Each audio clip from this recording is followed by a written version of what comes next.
China's Collapse Scenario, Behind the US-China Trade Talks and the Fentanyl Crisis, by Mehmet, Emin, Hazret.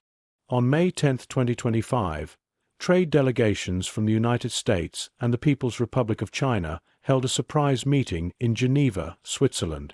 Led by U.S. Treasury Secretary Scott Bessent and Chinese Vice Premier He Lifeng, the meeting seemed to focus on trade, but a closer look reveals a much deeper political context.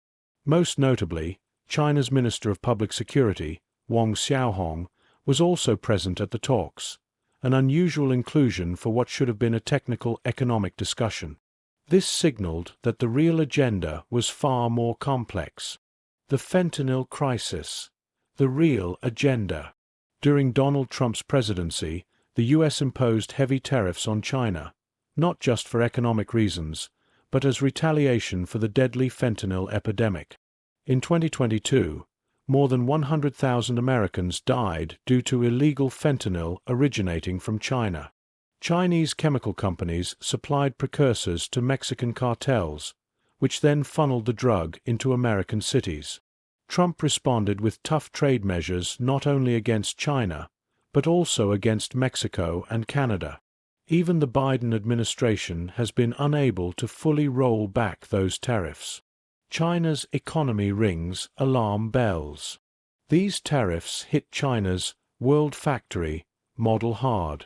In particular, toy manufacturing, furniture production, household goods, consumer electronics.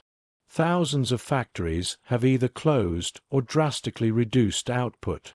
Mass unemployment is spreading in industries that once sustained millions of Chinese workers, posing not just an economic threat, but a direct challenge to the legitimacy of the Communist Party. Wang Xiaohong's hidden message: "We'll end fentanyl, just lift the tariffs." The presence of China's top security official at trade talks sends a powerful message. No matter the cost, we will crack down on fentanyl. Just let trade return to normal. This is China's way of apologizing without admitting guilt. For the first time, Beijing is using its internal security apparatus as a bargaining chip in economic diplomacy. The myth of a strong China is cracking. While some Turkish media outlets still portray China as an unstoppable rising power, the facts suggest otherwise. External debt, $3.1 trillion. Belt and road loans are defaulting across the globe. The population is aging rapidly. Productivity is declining. Youth unemployment is above 20%. Domestic demand is shrinking. The real estate sector is collapsing.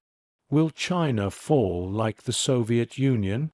Some argue the Soviet Union collapsed due to economic failure. China's economy is still strong. But this is a superficial comparison. The real similarity: authoritarian regimes that devalue human life are doomed to decay. The Soviet Union collapsed by silencing its own people. China is doing the same, suppressing freedom, crushing dissent, and controlling information. And as history teaches, any regime that dehumanizes its people is digging its own grave. Conclusion: the world is entering a new era. China's decision to send its security chief to an economic meeting is a silent panic. Beijing now faces not just an economic slowdown, but a full-spectrum political and social crisis. This video reveals more than just a negotiation table. It shows the chessboard of global power realignment. Share your thoughts in the comments. Don't forget to subscribe and turn on notifications for more geopolitical analysis. Share this video to help spread awareness.